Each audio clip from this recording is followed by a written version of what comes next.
In Iowa, New Hampshire, the race is very, very They're bringing drugs, they're bringing crime, they're rapists. The big lie. that the greed and recklessness and illegal behavior of Wall Street, where poor who have been killed by police officers. There needs to be a concerted effort. For President of the United I'm living wins, the gimmick and wins from beginning to end. No gimmick, if I rap it, dude, I live it then. And you can't do it, so ain't no need for mimicking. I'm not innocent, I'm on a mission, so let me finish it. Matter of time before they summon the army in. I'm probably on the FBI's most wanted list. I'm probably gonna end up hung like an ornament. I'm on a life mission to abolish all the government.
Are you sick of government lackeys who say you didn't build that? Are you tired of elitists who think you need a government permission slip for everything?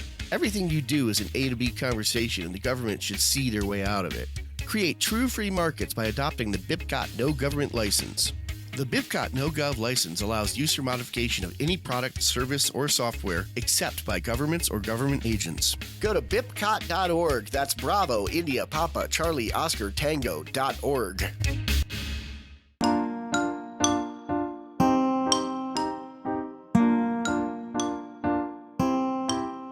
Hello, everybody, and welcome to Peaceful Anarchism on the Voluntary Virtues Network, and theseedsofliberty.com and theconsciousresistance.com. So today I have Eric July, who is a returning guest. We had him on last time. Was it for another video? Oh yeah, the Ripper rap, ANCAP rap one.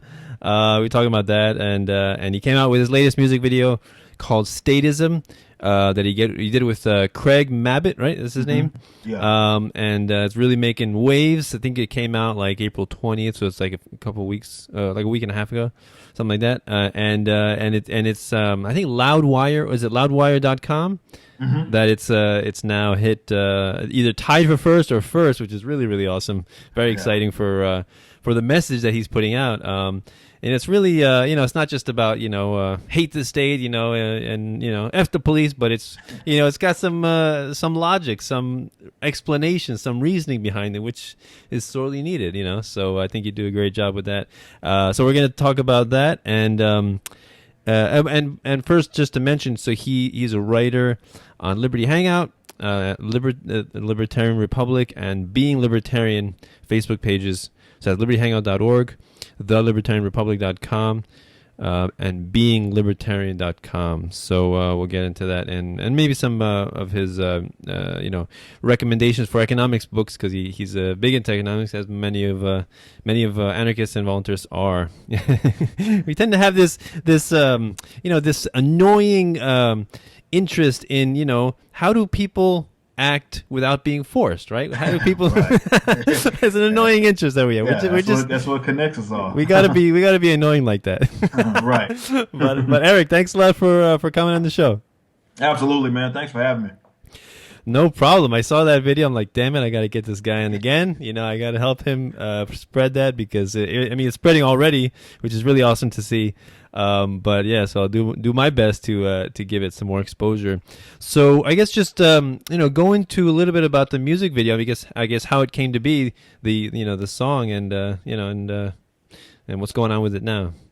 Yeah, absolutely. Well, this is our second single off our debut album. Backwards, we've only been a band for a year, but it's a lot of thought that's going into really making this, I guess, become a band. We've all left signed bands, touring acts, and things like that, and we formed this band with the intentions of really, really doing something that we felt was special. And we got together. We spent a year basically building up our fan base. And we've done a great job doing that. Appreciate all the support in that. But we didn't really hit hard as what we wanted to talk about, I guess, what was going to be our overall theme. And that's when, we came out with our third single, because we dropped the first two singles that aren't even on the album. But just to let people know kind of what we're bringing to the table. And our third single was Utopias Don't Exist. And that was our first kind of track that acknowledged the political aspect of our band. And Statism was the next track. And, we had me and the other vocalist, Alex, and, we were both libertarians. So we was like, we were on a song where Utopias Don't Exist, and we kind of jabbed at them, gave them a little taste of where we're at. Now we're about to just start throwing straight haymakers. So we wanted our first track to be like, is probably the biggest swing that we could get. In which we just wanted to more generically speak about statism in general, why we are against it, what it's about. So we recorded the track, and we wanted the visual. We already had the visual in mind.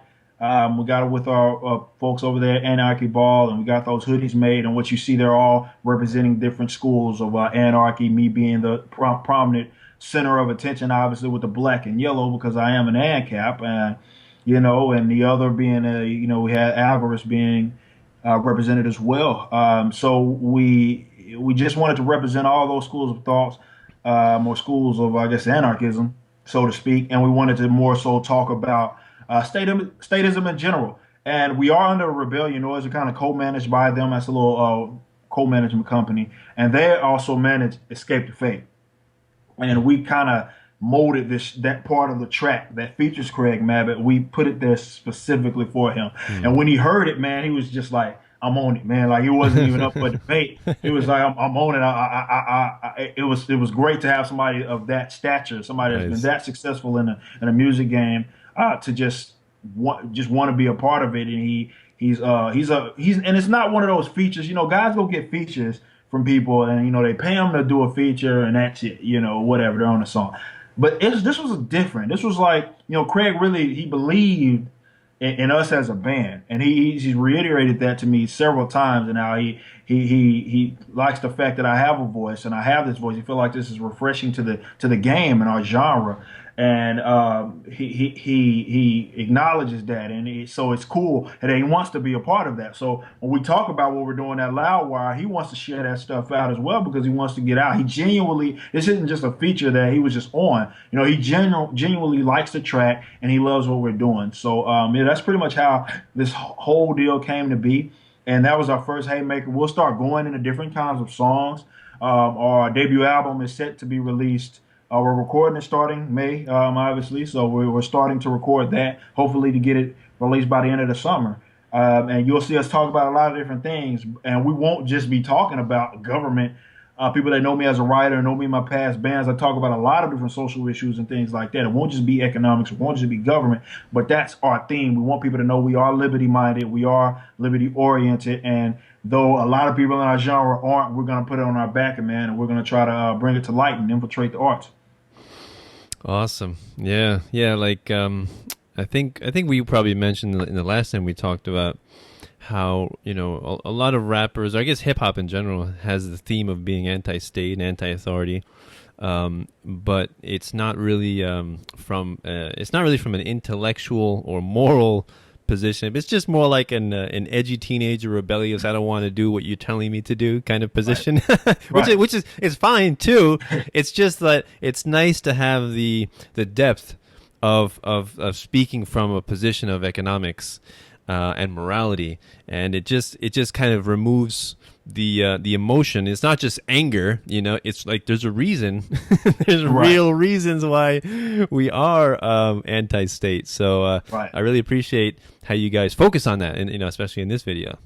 Absolutely, man. That's what we want to do. We want to break it down in that regards, because there's a lot of people, definitely in our genre, you know, that make these songs that they claim to be anti-government, but it is, like you said, it's just one of those kind of like edgy, you know, teenagers. I don't want to do what you say, you know, and that's easy. That's very easy. Yeah. I can make a song that says "screw the cops." Right. You know, I can make a song that says war is immoral. That's easy. You know, that's easy. That's just too easy. Right. But, you know, why is this the case? Nobody's making songs about why this is the case. What is the individuals? How are they contributing to this? You know, by because a lot of these guys that claim to be anti-state, they go turn around. Definitely musicians. You see a lot of those guys and entertainers went endorse people like Bernie Sanders, who openly wants to expand government. Right. You know, in pretty much every spot through our lives. So again, that's diametrically opposed to actually fixing the solutions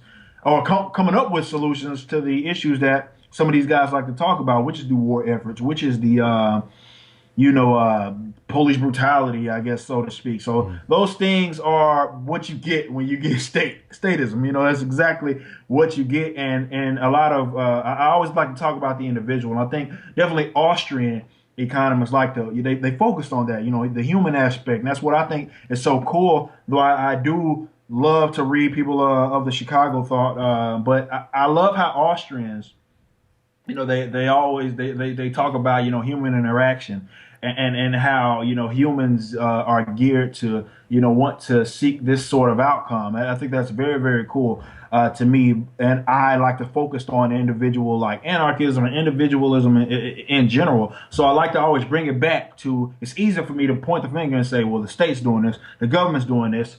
But then I have to start talking about, all right, well, how do we get to this point? What has the individual done to contribute to this? What can I do to better this situation? And when I start looking at it like that, we start looking at it like, well, a lot of people that are advocating for big government, this is what big government gets you. But we don't hear those songs talking about that. Because these guys turn around and they will go support government expanding politicians who have absolutely no intentions on shrinking the state, abolishing the state of any sort. So we want to break it down from an intellectual perspective, but also I've recognized, and I think we talked about this on the last show, how entertainment, we haven't really infiltrated that. We have a lot of intellectuals who I can send to, but music is one of those things that's universal. And everybody listens to music, for the most part, everybody listens to music. And that's just a way, and I feel like that's my calling, is to break it down for people from a musical level. And yes, I go out there and I do public speaking and I may do videos and stuff like that, but I try to not, use jargon and things like that, even though that's predominantly most of the stuff I read through. My thing is I want to break it down for just a common average person who doesn't know anything about it, break it down for them so they can, know what it is. Because I think about people like me who grew up, in a situation that I did, and I didn't even know what libertarianism was until I hit college. You know what I mean? And if it had not been for guys that was breaking it down to me, if somebody had initially just handed me a Murray Rothbard book right off the bat, I probably wouldn't have took it seriously. In all honesty, I probably wouldn't. It's not to knock him, because I love Murray. Now. But again, it was he's just again, we have those intellectuals and they have their place. But I do feel like my calling is to just break it down, put it in music, because people may not listen to that stuff when you put it in a book, but they may listen to it behind a beat of some sort, or they may not listen to it when you're very, very intellectual with it, but they may listen to it if you just dumb it down for just like a common man and how he would speak. And I really do feel like that's my goal, and I try to implement that in my band. And I think you can't dumb it down more than the 2 words on your shirt. Right. That's as simple as it gets. Right. There you go. Right there. But that's what it's about. I mean, stuff like that. Like if I could write a book that talks about how socialism is immoral on every aspect, it doesn't work, why it will never work. Right. But I wear a shirt like this, somebody's gonna ask me about it. Every time I wear a shirt like this, somebody's always asks me about it. Why do you feel that way? What does that mean? I was at what were we at? Papados? No, it was the ranch. It was the ranch. I was out there maybe 2 weeks ago, and I had a shirt that said, I believe, like, it had a black and yellow flag and it said non-aggression on it, and it said non-aggression and something else, and like, I want to say maybe 3 people while I was eating walked by and say, "Hey man, cool shirt." The waiters were saying, "Hey, cool shirt." And I went outside, swear to God, I mean, guys strike me down if I'm lying. But I went outside and a guy, like, he legit asked me about it. Like, what does that mean? And that gave me the opportunity. And even I was out actually there with some of my colleagues of mine. Yeah. And they don't even know what that stuff is. And they were asking me about it, and it gave me an opportunity to explain it. So it's little stuff that we could do that will either at least just trigger that kind of conversation in which we can plant that seed. And maybe they'll start, looking into it. That's my thing. If you see something, even if you don't talk to me, so you see this and say socialism sucks. Why does it suck? Let me go look it up. You know what I mean? Like, for real, like that's stuff that happens. And if I can, go through a day and I change, one person's, or not even change their mind, if I challenge one person or at least question something or want to look it up, I feel like that's a victory for me. Yeah, it's like planting little seeds of interest in people's minds, and maybe they won't attend to it or won't take root immediately, but maybe sometime down the road something else will trigger that, and then it'll take root. And like, I saw that guy. What was that? What was on his shirt? Let me check that out. Socialism. Right. Why does it suck? Right? And it's really. And I think the same thing is with memes. Right? Very, very quick way to get across an idea. Without much explanation. And like you were saying, like, there are thick, heavy intellectual books, and they're good for fleshing out these ideas.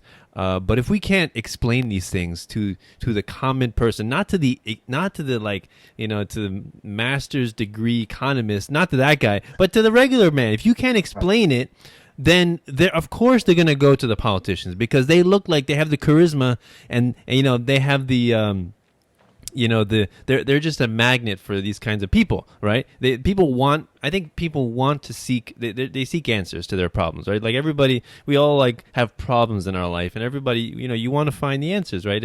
And for a lot of people, unfortunately, politicians are the answer. They say free stuff. Okay, you know what? Free stuff. That sounds good. Free college. Right. You know, free college. That sounds like a good idea. What's wrong? What could be wrong with free college? How can you be against free college? What kind of a immoral idiot are you? Right. No, absolutely. I mean, that's such a perfect way to put it. I mean, that's why people are so attracted to these guys, because they can get on. Like Bernie Sanders, he says half the time he doesn't even have to explain what he's saying, but he'll go on stage and he'll say the 1%, these people are doing this to these people. That's why you got to vote me in office, and I'll fix the problem by expanding the government. And it's so simple, but for the person who doesn't really, it's so common that he doesn't really know, he can't really see through that. That type of stuff is very, very attractive. It is why, you know, and I know Thomas Sowell, he does a great job in mentioning this, and how, you know, even from a academic standpoint, how leftists and people that are government expanders have infiltrated that, along with entertainment, you know. And these are these areas, not necessarily in academia, but definitely in entertainment, where it's so simple. Everybody loves music. Everybody loves culture, you know, movies and stuff like that. So if somebody that's doing a movie is a hardcore leftist, you know, and they're a hardcore leftist, and they make this music, you know, people are going to be attracted to that type of stuff, and they're going to be attracted to that line. An old person that made this song that's, you know, talking about this is a socialist, or they're a leftist, or maybe I should be. And that's how the left did a great job. I mean, I dislike the idea, but I can't knock them, because they did a great job in infiltrating those types of mediums, and that's why they seemingly dominate the youth. In a lot of perspectives, like, those guys are usually hardcore. They're not even conservative. They're hardcore leftist, government expanding leftists for the most part. These youngsters, and that's why, because, you know, the left did a great job of infiltrating arts and culture. I mean, you had those. Well, I hate to call them intellectuals, but you had the Paul Krugmans and the Robert Reichs of the world. You're stretching the word there with Paul Krugman. Yeah, you're stretching it. I hate to say that. But you know, they had those guys, and I guess you can call those intellectuals. But on top of that, they had the entertainers, they had the musicians, they had the movie stars, and all of that. So I feel like if we can infiltrate that, we already have on lock. We have the intellectuals, but if we can infiltrate the culture, we can infiltrate other deals such as entertainment. I feel like there will be a trendy effect and a snowball effect, and then we'll start having more volunteers. We'll start having more ANCAP, start having more people that are at least challenging authority, but understand why it's an illegitimate entity. Yeah, you know, when you said that it's all about the individual, you know, that's such a good point. I always try to bring it back to that, because so often people get lost in collectivizing people. You know, it's the rich people, it's the black people, it's the Hispanic people, it's the Muslim people. You know, it's those people that are the problem, right? And it's such a dangerous thing, because, you know, the way I tell people, well, first of all, you know, the forest is nothing without the trees, right? So if you completely ignore the individual, you know, you're setting yourself up for devastation, for disaster. And if it's bad for the individual, it is by definition bad for the group, right? Always. You can never discount the individual, right? No action really is warrants punishing the individual. Of course, unless the individual did something to deserve that, right? With the victim. But that's one thing that every politician tries to convey is that for my plan to work, forget about the individual for a moment, okay? Just do this thing and things will work out. Forget about the individual. It's like Mao said that, Hitler said that, Hillary says that. So many of them say that, and it's like the oldest trick in the book, yet it's still effective. Man, that is so. It's a great way to put it. It is the oldest trick in the book. It's something that has been used time and time and time again. Where again, like you said, Hitler did it, Zedong did it, Pol Pot did it, Stalin did it. All of these people that killed. I mean, I think between those guys, we're talking of hundreds of millions of people, of their own people. On top of that. At least within their country is what I mean when I'm saying by their own people. Obviously, they didn't own them, but it's crazy how the politicians and the people that are government officials, they do that so much, and they point to, well, they are the issue, and they will almost always use them as a reason to say that, all right, well, because of them, this is why we basically need to enslave everybody and implement policies that are inevitably going to hurt everybody. But, it's okay because, again, it's their fault. And, this is why you got to give me this power. It is the oldest trick in the book. It's often repeated. But it's hard. It's one of those things. And that's why I find myself pondering on is why people eat this stuff up. And I think that's where, going back to the individual, it's all comes back, there. That's really what this is about. That is really, why we are at the point that, we're at when we talk about, statism in general. Hate to, sound like a broken record, but, we have to talk about the individuals, what, not only what they've done to get there, but what can the individuals do? Definitely people like myself, people like yourself, who recognize this setup as either an illegitimate setup, an immoral setup, or a situation that can be better. And I guess improve the standard of living that we all have. And again, it goes back to the individual, and that's my thing is not just talking about that, but let's also get to the solutions.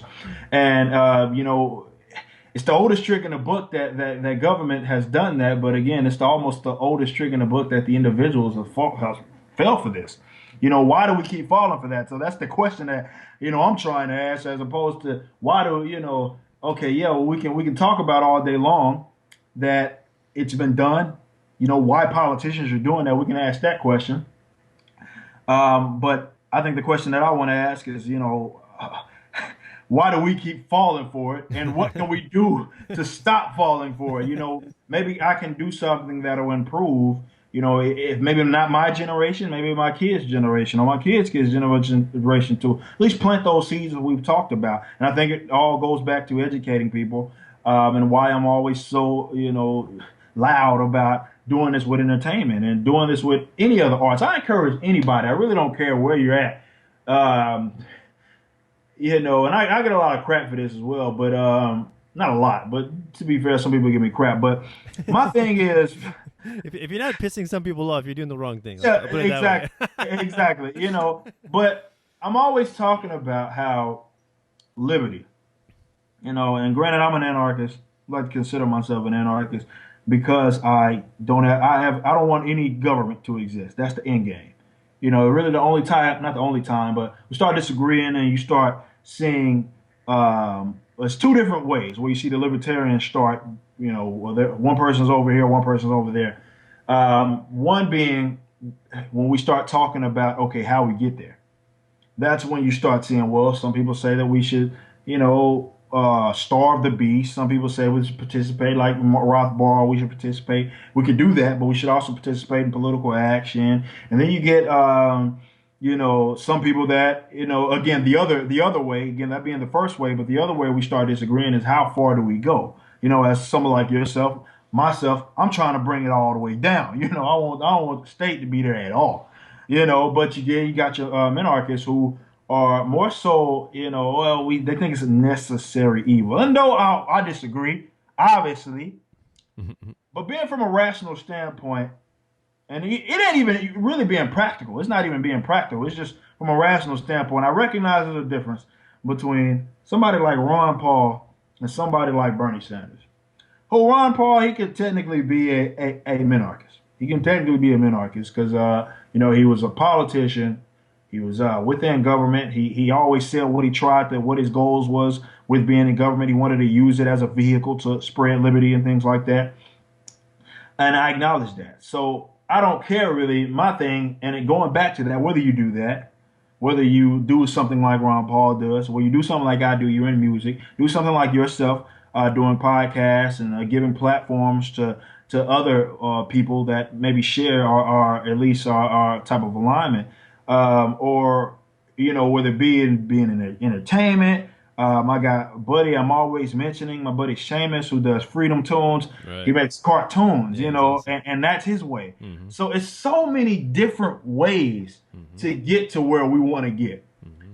And I don't knock you for doing that. And I'm always encouraging people. Like, I think sometimes, and to be fair, and I had a buddy of mine, he actually had to have that conversation where I had to understand that there's a difference between, what actually is going on and what can be presented on Facebook. Because, what was presented on Facebook sometimes, and I fell for it. I'm like, man, there's a lot of beef going on between a lot of libertarians. And then I got, my buddy was like, well, that's really just on Facebook. Because if you go look at guys like the Mises Institute, and deals like that, they have a lot of guys that, from an economic standpoint, they all pretty much agree that, they want freedom, obviously it's Austrian economics. But you have guys, some of those guys are minarchists, some of those guys are anarchists, some of those guys participate in the political process, some of those guys don't. They say we shouldn't. And it's like to see how those guys even work together as a cohesive unit, and they've spread so much knowledge. To me, that is not only fascinating, it's inspiring. For me. So that's why I don't spend, even if I disagree, I'm not saying we shouldn't have the conversations, but even if I disagree with somebody, whether it be where they're at or how they see something, I'm not going to let something like, all right, do you feel like we should vote or not? All right, you say yes, and I say no, and I'm going to be like, well, you the enemy. No, bro, like I'm not going to use that. I'm not going to go to that extreme to where I say you're the enemy, because we agree on everything else. The only thing that we disagree on is how do we bring about the stateless society. That's literally the only way. And that's really the only reason why a lot of anarchists participate, definitely handcaps, participate in the political action, because they're like, well, the election, I'm not saying this is my argument, but this is their argument. It's not an illegitimate where they say, well, the election is forced upon you, as in the outcome that is. So whether you vote or not, which me, I'm not voting, whether I vote or not, it's still going to be some fool that's going to win, and he's going to aggress upon me. So their argument is that, all right, well, we can at least utilize this system and try to, get to where we want to get, or we can just sit. But, again, I think there's a place for it all. I'm not knocking anybody, but I'm so about, not necessarily about unity and the fact that we got to agree, but unity in the fact that, we don't have to crap on each other. That's my thing. I'm always talking, we don't have to crap. Everybody has their own lane, and I really admire that. I've met so many different people, just within, I would say, even the last maybe 2 years, met so many people who have, are doing it's fun. It's funny to see how people are doing it their way, and they're trying to bring about, not necessarily even just bring about liberty, but educate people on liberty, and they're doing it. It's so many different ways that it's being done, and that's so fascinating to me, because I'm a musician, and I know guys that make cartoons, guys that are able to, something like doing like stuff like yourself. If I was doing what you do, I'm not good at that. I couldn't do that. That's not my thing. That is not my avenue. I cannot. I do radio and stuff like that, but as far as setting up a podcast like this and being able to execute it like you do, I can't do that, or if I can, it's not necessarily, it doesn't really come natural to me. I can force it, as I can do it, but again, it's not going to come out as good as somebody like yourself. So but that's your niche, that's your thing. So who am I to say, well, we should have, I agree that we should have more people doing other different things. But I'm not saying, who am I to say that yours is illegitimate? Your way of doing it is wrong, or your way is completely ineffective, and compared to my way, because I'm a musician. I'm an entertainer. So again, I think there's different ways that we can bring about liberty, and I'm always encouraging people to do that. I know we kind of went off the rail of what we were No, talking about. fine. But it's cool because again, it's bringing up that conversation I feel like it needs to be talked about.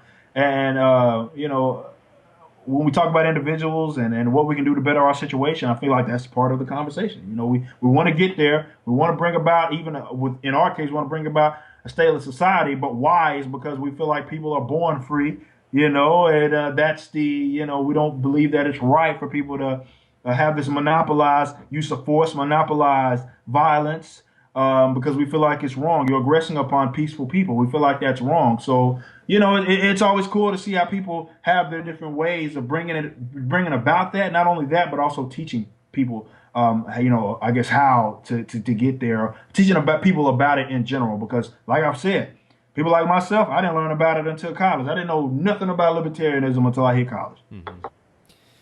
Yeah, those are some awesome points. Remind me of a quote by Jeffrey Tucker. He said that he's like, when somebody asks me, what's the best thing that I can do to, spread liberty and improve the world?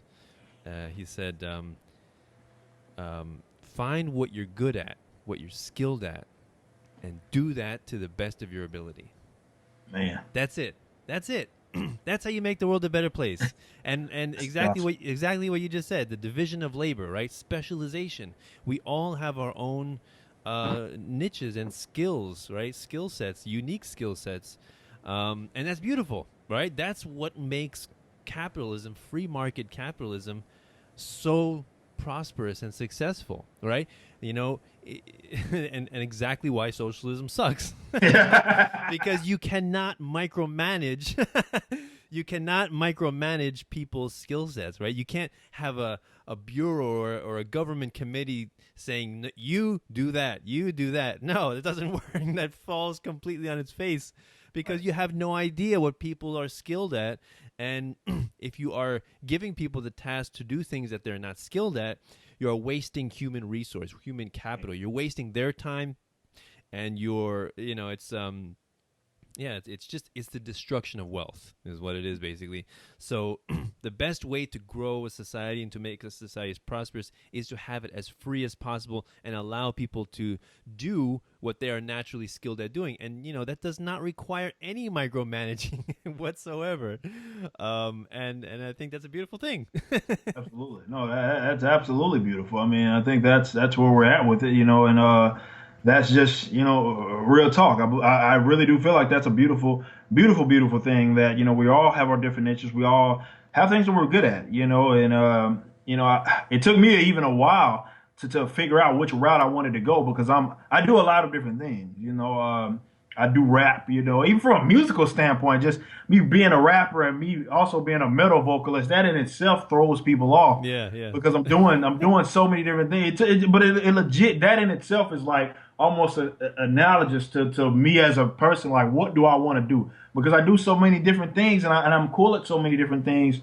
Or I think so many different things are cool, but I had to find my avenue, and it really is funny how it took human interaction to find out what I was best at, or what not only what my calling was, but what could I being me, how was I going to affect the most people as possible? And it really took a kind of a lot of trial and error. I grew up a former gangbanger. I was a rapper. I saw where that got me. I grew up doing a lot of different things. I tried a lot of different things. Even from a musical standpoint, how can I do this? And I was in my past band, and the last song we dropped as a band. It was called The Capitalist. That was probably my first song, which I had ever wrote, has a music video and everything, that I ever wrote, and which kind of talked about that to the degree that I talked about it now. It was a cool song, but looking at like that, and looking how the reception that Statism does, or even my band in general does, because of our different elements and what we do, from a rap standpoint, from a singing standpoint, and from an instrumental standpoint, how the success and how it's reaching people a lot. Even I was in that band for a few years, and it never got as far as what Backwards got. It was cool. We did a little, but it never got. But again, it's that trial and error type thing. Mm-hmm.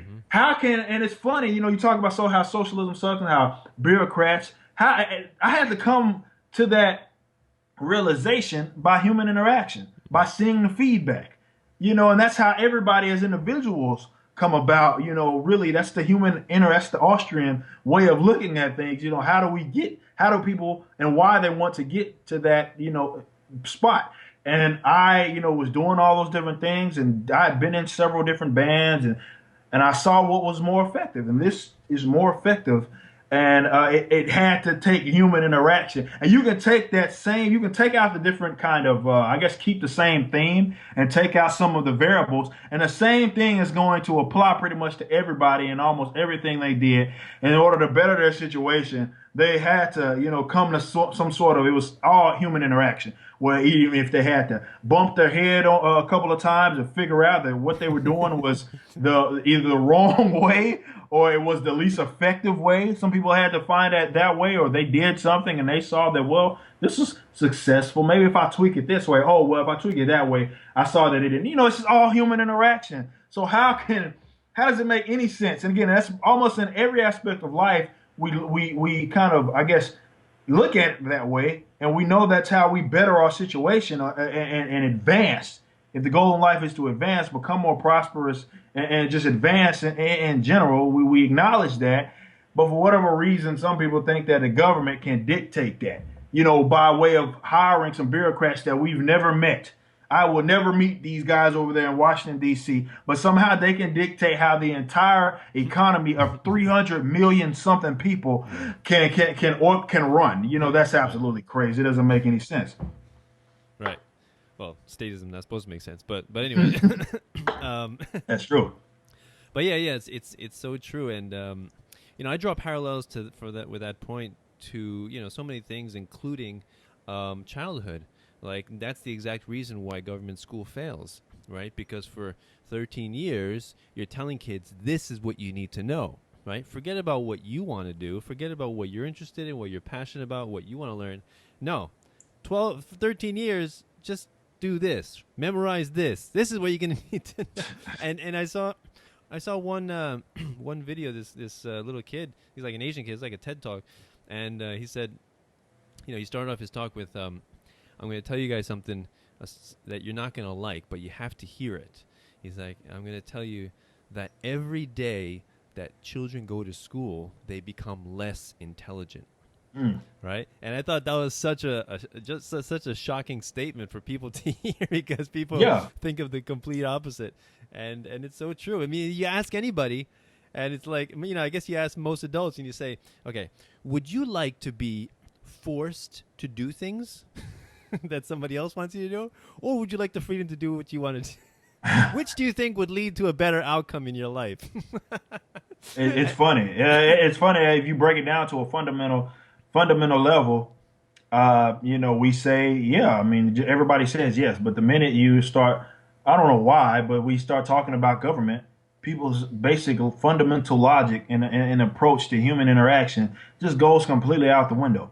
And then the government all of a sudden can, even though we say, all right, well, generally speaking, there's going to be a better outcome if the individuals that are, participating and are part of the interaction, if they do it consensual, if it's voluntary, we say generally, that's going to be a better outcome, as opposed to me holding person A holding a gun to person B and telling them to do something. But for whatever reason, when the government literally, that's the very existence of government is that's what they do. They and it's monopolized. Again, they can use it without, if I hold a gun to you, I'm going to see a different consequence than that of the government, completely. So again, they have it monopolized. They can dictate the rules and use it without even, hell, they don't even have to follow the rules. If they make them, they don't even have to follow them, So it's crazy. That's the point of being a ruler. You don't have to follow the rules. Yeah, exactly. You don't even have to follow them. It's not. That's how you know.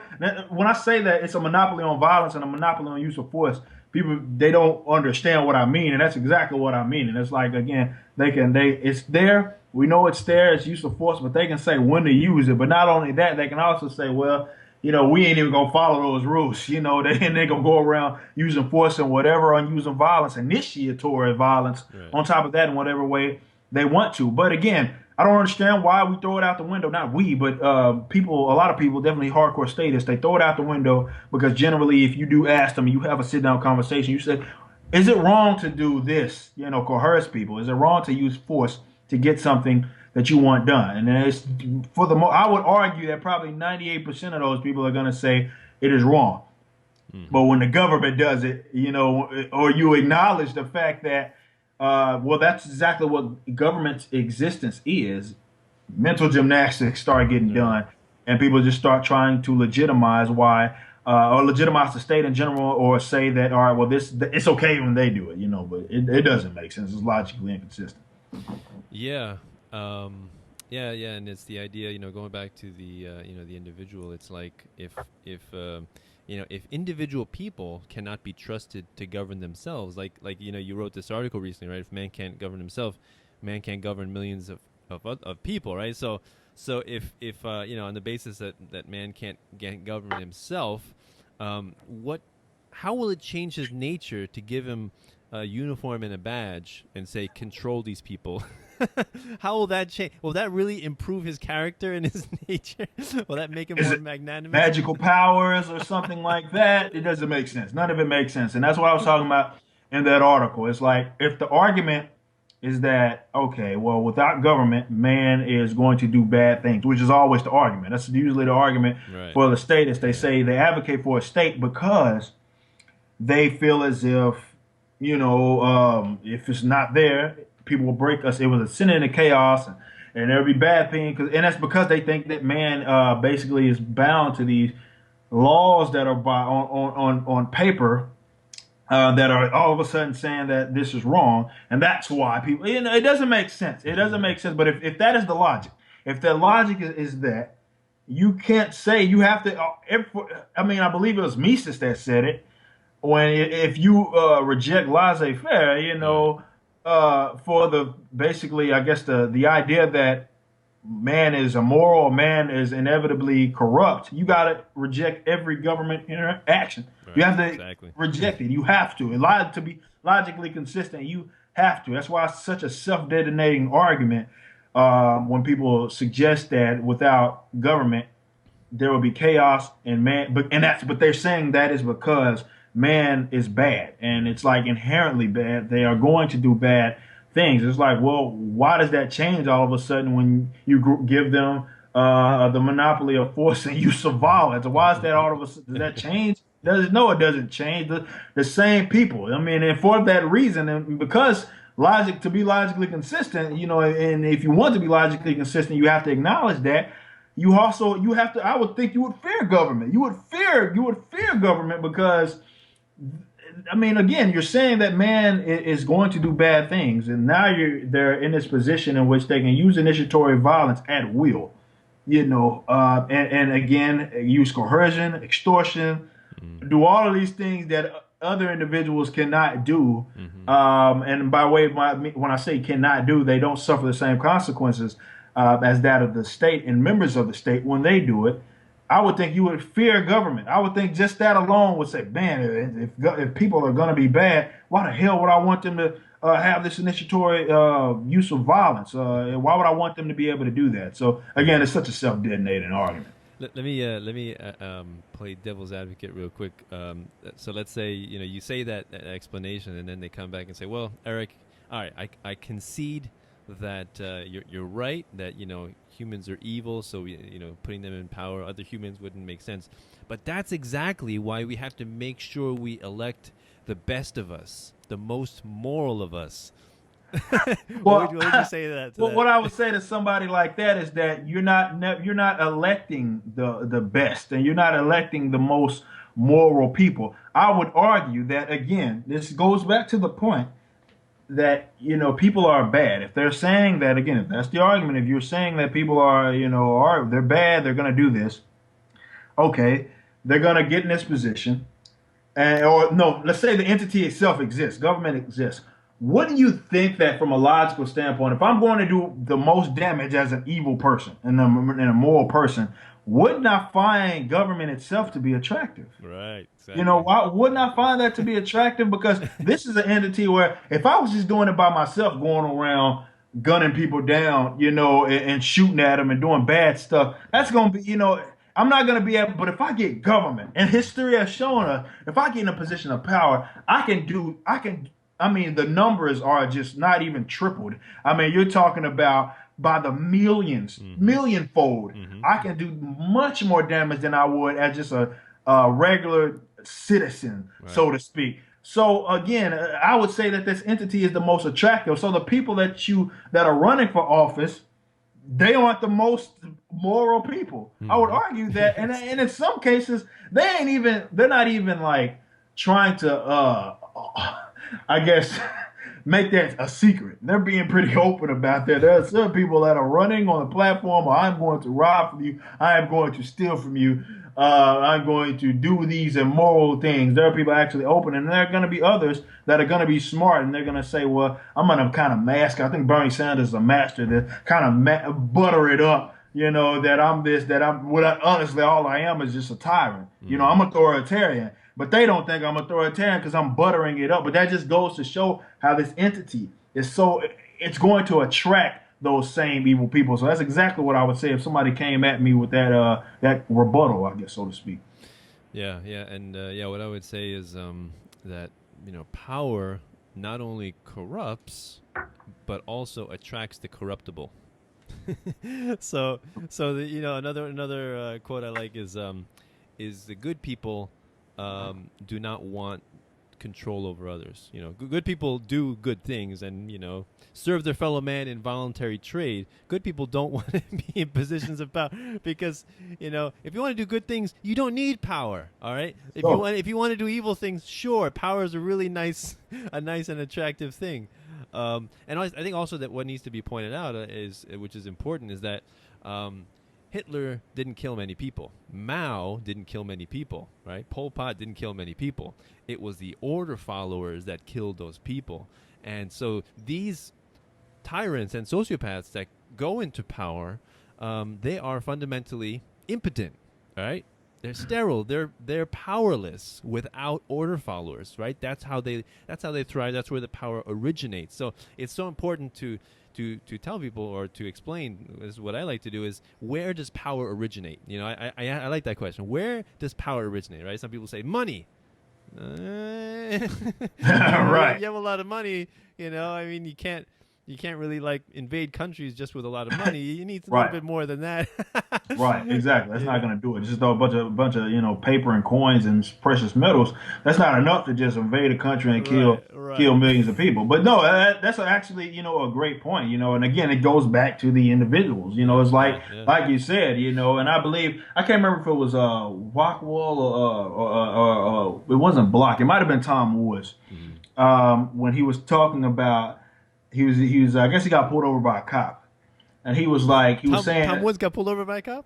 Yeah, I believe it. I'm dead serious because he posted about this. Oh my god! I think he was saying he had got pulled over by a cop. Oh shoot! And he was saying that was saying, if I'm not mistaken, it was Woods, but he was saying that basically, he's talking about his altercation, conversation with the cop. He was basically like, man, all of these people, all of these different things. You got rapes, unsolved murders, all of this stuff going on, and he got pulled over for speeding or something like that. And you basically, nobody's on this road. I'm not doing anything violent, and you're pulling me over. You're stopping me because of that. And Woods was like, I guess the guy said, well, I'm just basically doing my job. Is basically in a nutshell what he said.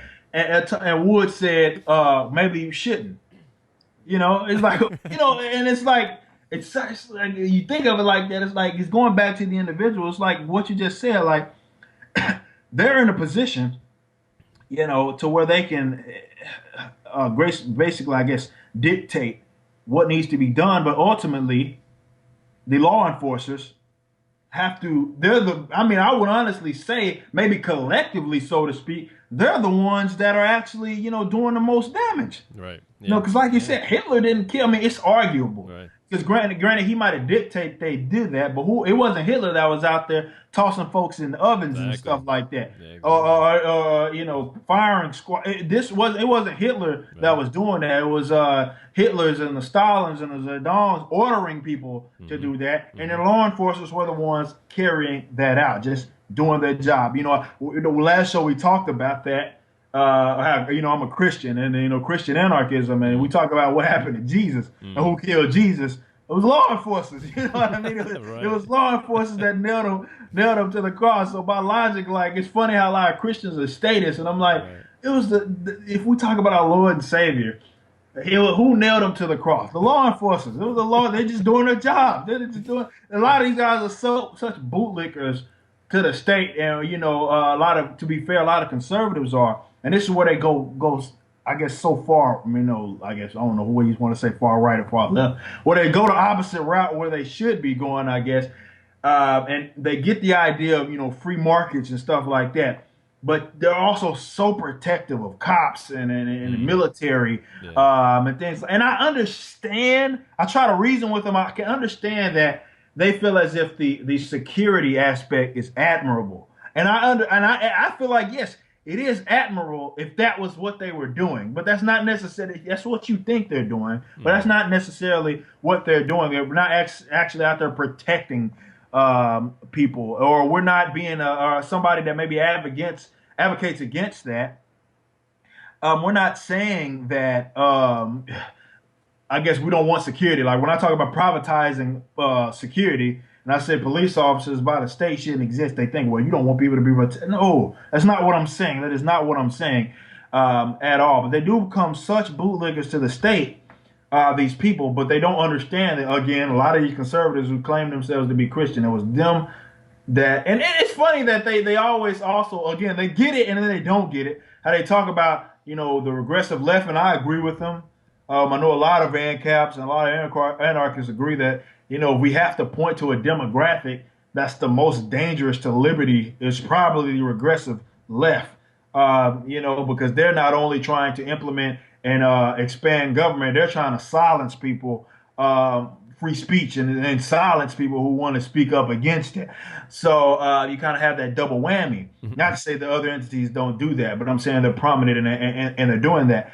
But, they don't understand that who are the exact people. Let's say a leftist, hardcore leftist like a Hillary Clinton or like a Bernie Sanders does something that these said conservatives don't like. Who do they think are going to be enforcing these laws? Yep.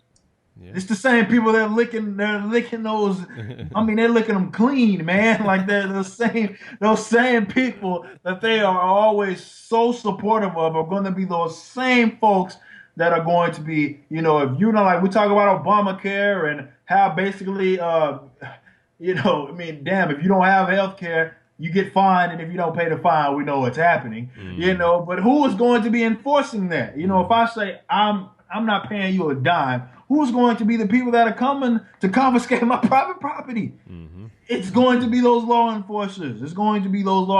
So I wish that's my frustration with conservatives because they get it sometimes. They get it. They talk about, usually they're against like things like minimum wage, and they can understand like free market economics and stuff like that. And they're supposed to be for small government. And I would argue that that's worse than big government, well, that's better than big government, excuse me.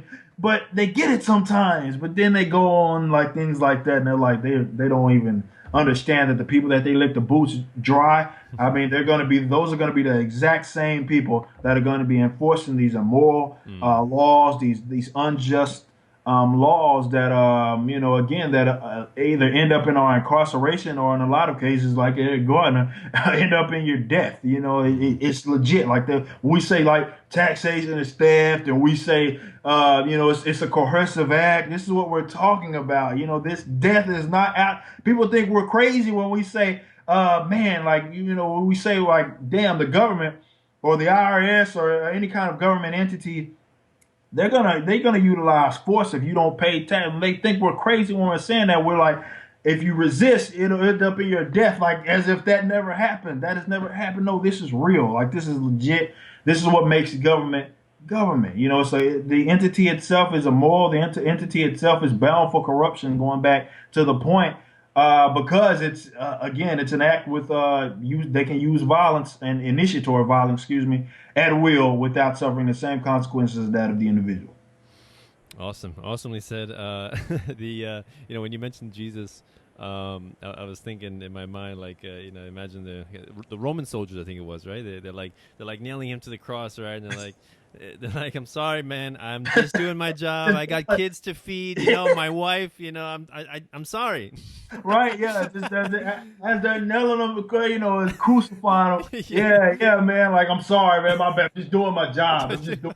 You know what I mean? Like, how silly does that sound? It's again, but that's the same exact argument. And maybe I never really thought about it. Maybe in order to, and I've had way more success, I guess, planting those seeds, and they end up converting themselves from conservatives to libertarianism, and eventually maybe even anarcho-capitalism or anarchism. Maybe that's an approach that I need to try. Talking about, when they do say that whole, well, they're just doing their job and all of that. Maybe that's the part I need to bring. Well, let's think about Jesus and when they was the Roman soldiers were nailing him to the cross. That's what they were doing. Right. So I guess what they were doing just wasn't wrong, even though they freaking nailed your savior, the person you praise, Right. day in, day out, and you claim is this holy entity. They're the one that nailed him to the cross, man. And it wasn't. The guys that, whether it be the actual, I guess, government itself or the kings and all of that. It wasn't those guys that were doing that. Even all throughout the Bible, all of the acts in which, Jesus' existence was criminal. But you see that those guys, from his like King Herod, when he was basically ordering to slaughter Jesus, baby Jesus, and Mary and Joseph were running, they were fleeing, and all of that. It was him. He wasn't after on foot chasing them down or trying to find him. It was not the king doing that. It was the law enforcement. That's things that we have to take into consideration. And maybe that's the approach I need to try to those conservatives that do align with Christianity. Yeah. The statism can be defined many ways, but one very vital way is the appeal to authority, and that's the essence of what being an order follower is, or a law enforcer is. It's like becoming it's forfeiting your humanity, right? It's removing your mind, becoming a tool for your superiors, for the politicians, mindlessly obeying without question. Because once you do question, you can no longer be an order follower. That's it. You're done. If you're not obeying, if you're not doing what is told or what is asked of you, you're done, right? So it does not allow for questioning or any kind of moral judgment, right? They don't want you to think. They don't want you to react, right? That's since ever since the Christmas truce in 1914, I think, in World War I, when the soldiers in Europe, they stopped fighting and they're celebrating Christmas and everything. Since then, the training for soldiers has become so deep-seated and reflexive, and just like murdering machines, just like it's like they, when they give an order, it's like a lower motor neuron reflex. They don't want the stimulation to reach the brain. It just goes from the spinal cord back. That's what they want. That's true. No, that's actually a perfect way to put it. That's actually I believe a perfect way to put it. That's what they want. They don't want you to think. They don't want you to think critically about any kind of issue. They don't want you to question it, because again, like you said, once you question it, even just once you think like, all right, well, is this even legitimate? Like, I think that was what happened with me when, reading all those books, like the soul books, and approaching it from an economic standpoint. I'm like, why does this entity even have to be here? You know what I mean? Like that's what it was with me. And that's all it took. Even though they weren't even like Walter Williams, he's a libertarian. I guess you could say it's Thomas Sowell. He's more conservative libertarian, I guess. None of those guys are really anarchists, but again, all it took was them to say like, a little bit here, and I questioned it. And I questioned it like, all right, well, they're saying this, and they're saying that the government pretty much corrupts, so why the hell do we need it at all? You know what I mean? Why do we need it all? But that's once you question it, I feel like once you get there, and it's a difference between questioning, I guess, because in a lot of cases, going back to maybe, I guess, the Lord of the Rings reference that a lot of people use when they approach government, is that, the ring itself, is bound for this type of corruption. So the ring needs to be destroyed, and so you don't question it in terms of, okay, who can get the ring? and do right with it. You more so question, should the ring even exist? And that's what it did. And that's all I had to do. I kind of found out for myself, by trying to apply the logical consistency that I guess, approach to life in general, applying that to the government. Well, I don't like to be coerced. Well, why would I like to? Why does the government need to? I don't like to be extorted. Why does the government need to do it? No, just doing things like that, right. And questioning if it should even exist. And I almost came to I didn't almost. I mean, I would say, argue, I did come to my own conclusion. Like, it was like, well, wait a minute. Well, maybe this entity doesn't even exist. But again, the government doesn't want that. The followers of not the followers, but the people that are the rulers, so to speak, they don't want that, because they know the minute that happens, their position is questioned. And when their position is questioned, it's like, all right, well, then you start talking about revolutions and stuff. They don't want that. They don't want you to start thinking, well, is this right or is this wrong? They don't want you to start doing that. And they've been fairly successful, and which is why statism is kind of like, it's like we're breeding statists, because they've been successful in kind of having that reflexive I guess, reaction, so to speak, where it's like, yeah, it's just got to be there. You know what I'm saying? And don't question it. It just got to be there. If it's not there, bad things will happen. It just got to be there. Don't question it. So I feel like if we do, obviously with the educational matter, but you plant those seeds, and those guys, I feel like people will start coming to their own conclusions if they simply start applying a logical consistency to how they interact with other human beings, and simply applying that to the government. Yes.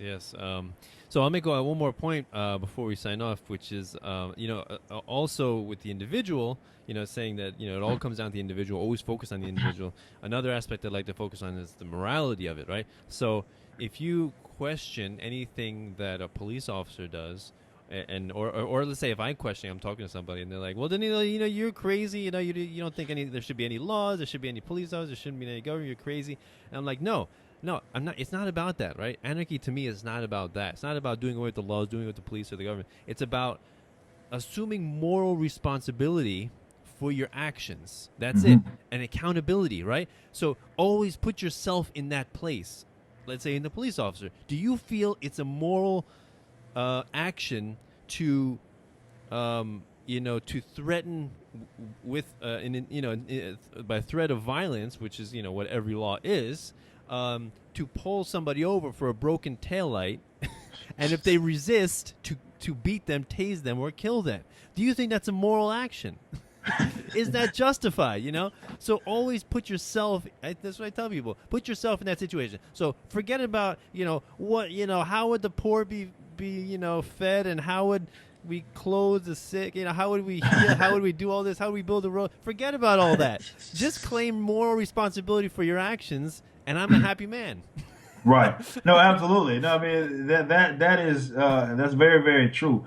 Because I feel like people will, when we talk about human interactions and we talk about the individual, I think, well, I guess the Austrian way of thinking is that, people will figure it out. People think it's a cop-out when you say let the market figure it out. And it's not really a cop-out. It's just really, what it is, But these entities don't have to exist, or not necessarily entities, I guess, type of actions and what they stand for. I think that's where even a lot of anarchists maybe focus too much, I feel like, in my honest opinion, of, like you said, where they talk about the police, and they talk about, whether it be military and stuff like that. I think we kind of have to break it down, because I understand why people feel as if they need to exist. It's security. Yeah. You know what I mean? So I understand that. Yeah. So I try to always reiterate that I'm not against that. You know what I mean? Security. That's not. But pulling somebody over for there's no that on a road that nobody's on. You know what I mean? Road that nobody on, and they're going 2 miles over the speed limit, and you're gonna pull them over. And again, if they resist, you're going to threaten them. It's not even a threat. You're gonna initiate physical force, initiate physical violence, right, because they were going 2 miles over the speed limit.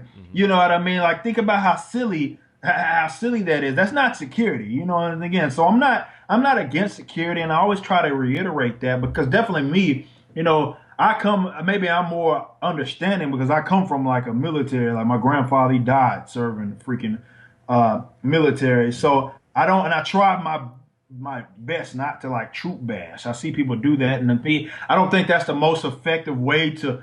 I think that just pisses people off. It doesn't really accomplish. Really, if the idea is to spread liberty and somebody wants to adopt it, if you're just straight up shitting on, what they, so I try to reason with them, say, all right, well, I understand that you feel as if they're protecting you. You feel like the military is protecting you. You feel like it's a good no. Well, that's not really what they're doing. They're bombing innocent men, women, and start talking about stuff like that, so they understand. Like, no, I'm not against security, and I'm not advocating that nobody feels secure. Or I'm not advocating that somebody else doesn't protect them. I'm not advocating. I'm not. That's not what I'm wanting here. You know what I mean? Like, what we're talking about is that the police. That's different. The current police officers, they have delegated rights that other individuals they don't have of initiating violence.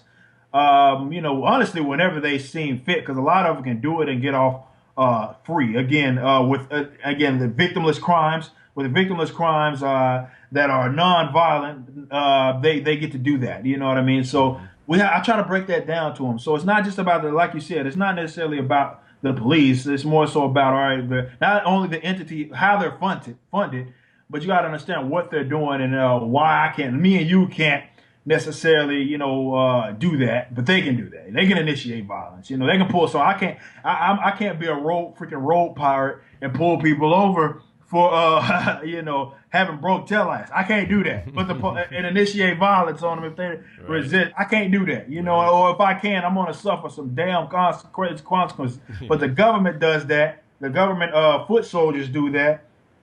And it's like we accept it as something that has to happen. And I reject that notion. I know you reject that notion as something that it has to be there for us to be a civilized society. It's the price we pay for a civil. That's what they say.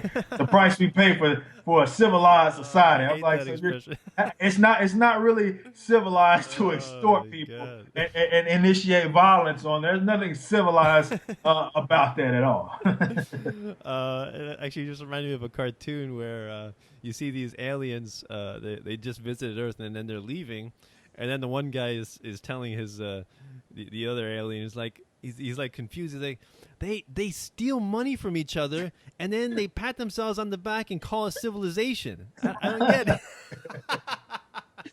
But it's crazy. There's nothing civilized about that. It is absolutely nothing civilized about that. So I don't understand why all of a sudden it's like one of those things where, I'm the crazy person for saying that. And they're like, it's the price you pay for something. Like, do you not understand how silly you sound when you say that? It's the price we pay for extortion and coercion and initiatory violence and all of these things that the government does is somehow the price I had to pay for living amongst each other peacefully. That's absolutely crazy. Rape is the price you pay for having children. that's it. That's the price.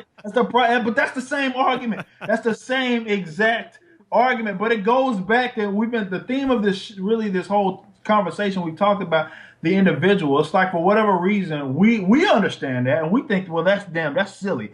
But for whatever reason, when the government does that, the logic there is just like, well, wait a minute. It doesn't apply. It doesn't make sense. So before we go, I know I said that already, but I know you made a really awesome minimum wage video that went viral, and then you were on Fox. Was it last year in December, something like that? Yeah. Which was really cool to see you, on talking to these mainstream newscasters. But so yeah, go into a little bit about that video and what you're talking about, and what happened with there. That video, it was a video I was talking about economics and. It was like that was around the time where Bernie Sanders was starting to rise, and I'm a young fella, and 26, so I'm a fairly young fella, you know what I mean? And a lot of people my age support guys like Bernie Sanders, and I would obviously, and because I'm a metal vocalist, that scene, I guess more of the core, metalcore and the post-hardcore scene, and I have a lot of these guys are my friends, so it's funny that I have. A big friend list on Facebook, where I have hardcore status of like almost every flavor because I grew up gang banging and I was, predominantly black household, a lot of blacks, most blacks, the overwhelming majority of black support statism, support the expansion of government. So I have those guys, and me being a metal vocalist, I have those guys, and I would see all of these, me being a young person, a millennial, all these guys are Bernie. Most of these guys are Bernie and Hillary supporters. So I'm seeing all these guys advocate for not only just want to expand government, but they were also talking down on capitalism. So, and I would say the overwhelming majority of them don't even know what it is. And I was like, I'm sick and tired of this. So I made a video, and that was what I was talking about, economics and why people are, what is minimum wage and what is capitalism and why are you paid what you are paid, and how like market economies work and stuff like that. So I was talking about that in that video. But what I did, and I purposely did that, I just tried to talk about econ, not the political philosophy behind it, but just the economic, just the fundamentals behind it. Not whether it be from a libertarian perspective or a conservative perspective, or just straight up econ. You know what I mean? And it was funny how I would see people of a lot of like libertarians, anarchists that were like sharing that video around, and it ended up even getting the hands of like people like former Senator Allen West, and all these guys were sharing it, and that's why they reached out. Fox reached out to me. So, and again, that is, I thought that was cool, to do that, but more importantly, it was a platform because I gained a lot of exposure for that, and I made it to where they had to call me a libertarian. I wouldn't even go on the show if they would not refer to me as a libertarian. If they try to lump me in a conservative box, I would not have even done it. Wow. I would not have done it. But in a bold letter, they talk about libertarian, talks about to destroy the minimum wage. That nice. To me is great. Screw the platform. We can argue about what Fox does and how they're conservatives, how you got a bunch of neocons. At the end of the day, they gave exposure to libertarianism and myself in general. So people can go look up Eric July. And they can say, who is the guy? Oh, he's a voluntarist, or he thinks voluntarism is cool, or he likes anarcho-capitalism. What's that? And I would gain, people message me about, I saw your interview on Fox. Do you mind? Legit. I had to do you mind expanding on what you were talking about? So you got people that's wanting to learn, and these are people that I wouldn't have never reached had I not got that kind of exposure. But this is why I think that, I don't want to rant too much about it, but how I talk about, when I talk about being at least, again, practical isn't really the word, but there's a way. You don't have to necessarily compromise your beliefs, compromise your morals or principles or anything like that in order to reach out to these guys.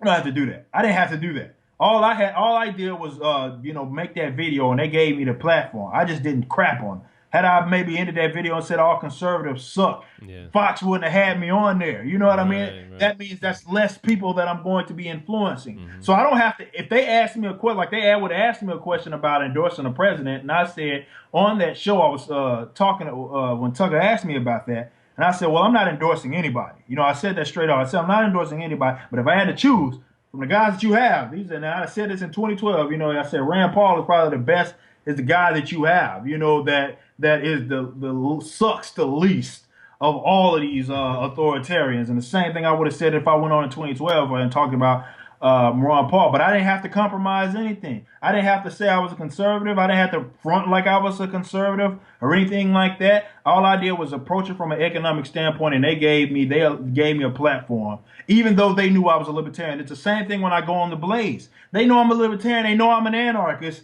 But because I don't crap on them, and I try to I can get on a show and say, well, warmongering isn't really right. You know what I mean? Or I can get on a show and say, well, statism is wrong, and when we start talking about anarchism and stuff, I can go do stuff like that, and they give me a platform to expose, I guess, or get out there in ways that I obviously wouldn't have been able to do. I don't have, no matter what. I do not have the platform. None of us do have the platform that a Fox News has. You know what I mean? I could do one Fox News post, or not a post, or just one interview, and I'm going to get far more interaction than I would do any random not music video, but any random video that I do on just talking. You know what I mean? And again, my objective, I can't speak for everybody, but my objective is I truly want to spread liberty. I truly want to spread liberty.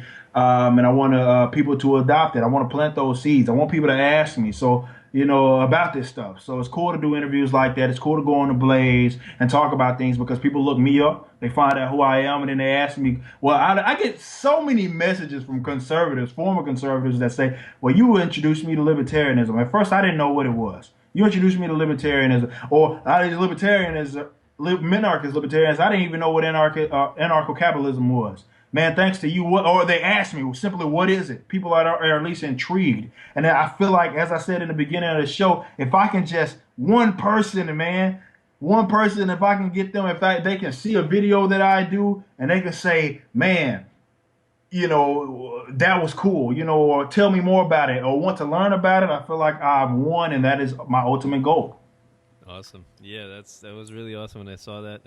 Yeah, you've made a lot of videos on Facebook, and I've been telling you to get a YouTube channel. Yeah, you have. Yeah, you gotta do that. Yeah, I do, man. Like, no, seriously, I'm going, and I try to figure out ways how I'm going to do that. Yeah. But I am, talking about that. I'm going to figure it out because I do have my YouTube channel that's already has like 27,000 subscribers. Nice. But that's on the music portion. I do a lot of vocal covers and stuff like that. Right. I do want to use that channel maybe, and that's what I can figure out how to do that. Which I'm talking about my political commentary, and I'm also doing my covers and stuff like that. I can merge the two. So you're right, though. I do need to start uploading those videos to YouTube. You've been telling me that. You have been telling me that. I mean, they're getting exposure anyway, just on Facebook, but yeah.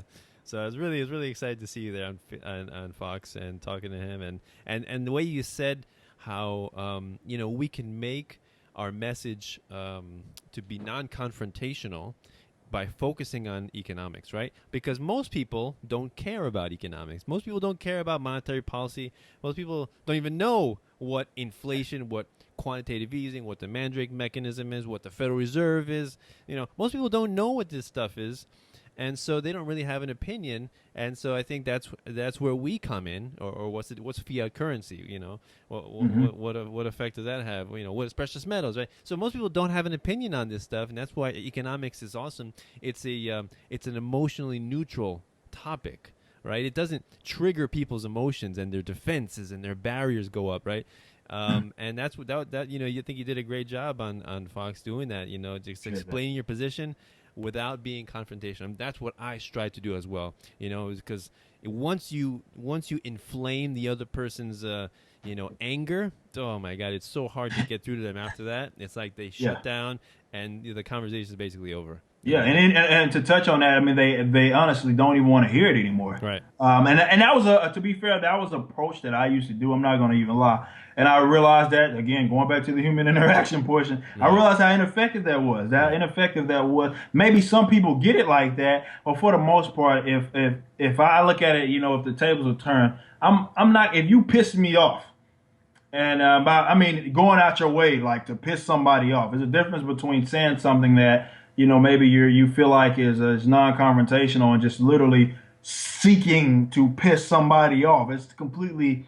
Those are different things, and there's a difference between that, and I try to be as definitely if my goal is to go educate people and spread liberty, I'm not gonna get that far by trying to piss everybody off and make enemies of everybody, and I honestly don't want to do that, mainly because I've seen the success. I can definitely more so. I've had a couple of liberals that have talked to me, definitely amongst the metal community. Who I've had success with, maybe, I guess, playing that seed, a libertarian seed, that anarchism seed. But I would say I've been overwhelmingly more successful. And I'm not saying that I got to kiss their ass or anything like that, because I will refuse to do that. But like you said, economics is one of those things where they already somewhat understand.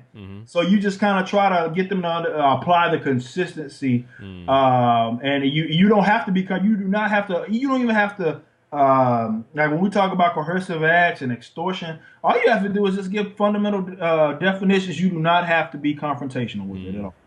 Yeah, exactly. So, Awesome job with that. I think we can go on talking for a lot longer, Yeah. but a really great conversation. Eric, thanks a lot. So just let everybody know that, if they want to follow you or, with the Statism, I know it's available on your YouTube channel, but where else can they find that? Statism is the new song. Obviously, it features Craig Mabbitt of Escape the Fate. You can check that out. It's on iTunes now, Spotify. I mean, literally almost every major, musical distribution website or medium. You can see it: Tidal, Spotify, iTunes, Amazon, Google. It's all there. Obviously, the YouTube, we have the actual music video. I encourage you all to check that out. Share it out if you can, just to get the message out there. But you know where we're at. Backwards is the band, BACKWORDZ. And Backwards Music is usually our handle for pretty much everything, whether it be Facebook, Twitter, all of that. You can find us at / Backwards Music. And you can find me at, obviously, Eric July. I'm the only person on earth, I believe, that's named Eric July. So all you got to do is Google me. You're going to find my mediums. I'm on everywhere. So, I appreciate all the support. I appreciate you bringing me on. Again, anytime, man, brother, man, you want to have me on, you want to have a chat, just hit me up. And again, I appreciate it all. I appreciate what you're doing. I cannot say enough. I love the fact that you're giving a platform for other guys like myself who are doing other different things and infiltrating other different mediums such as arts and entertainment. I appreciate you giving us that platform and to talk about us so we can more so in depth chat about what we actually believe and what we advocate for. Yes, no problem. I really enjoy it. And for anybody who tries to or finds him on Facebook, don't try to friend request him because he is like to the max. yeah, don't do that. I have a public Facebook page though, the Eric July Texas, Eric July TX. You can find me there. But yeah, my personal Facebook is to the brim, man. Don't even give it a shot. If he accepts you, you are golden. He had to delete somebody to accept you. So you exactly. So I must really like you. That's a compliment. Like that. Right, yeah, you're doing something very major if I do that. Excellent. So if anybody wants to help me out, you can do so through Bitcoin, PayPal, or Patreon. Links are below. That's patreon.com/Peaceful Anarchism to help me out. $1 show is all I ask. If you find value in my content, please help me. I love interviewing fascinating people like Eric, and I will continue to do so, but monetary compensation is always appreciated, right? Human action responds to incentives, right? As species is fondly fond to say. So thanks a lot. Really appreciate it for the conversation. So this is Peaceful Anarchism on the Voluntary Virtues Network and theseedsofliberty.com and theconsciousresistance.com. Wishing everyone have a wonderful day. Take care. Bye. Cell 411 is a free app for Android and iOS that replaces government-controlled 911. Cell 411 allows you to preset a group of friends or private organizations to show up in any emergency. Cell 411 is a nightmare for the state because it proves their so-called services aren't needed. Cell 411 has had thousands of installs, and of course it's covered by the BIPCOT no government license. Cell 411 because your friends won't shoot you when you're in trouble. Without the government, who would build the emergency services? You and Cell 411. Get it today at getcell411.com. That's getcell411.com.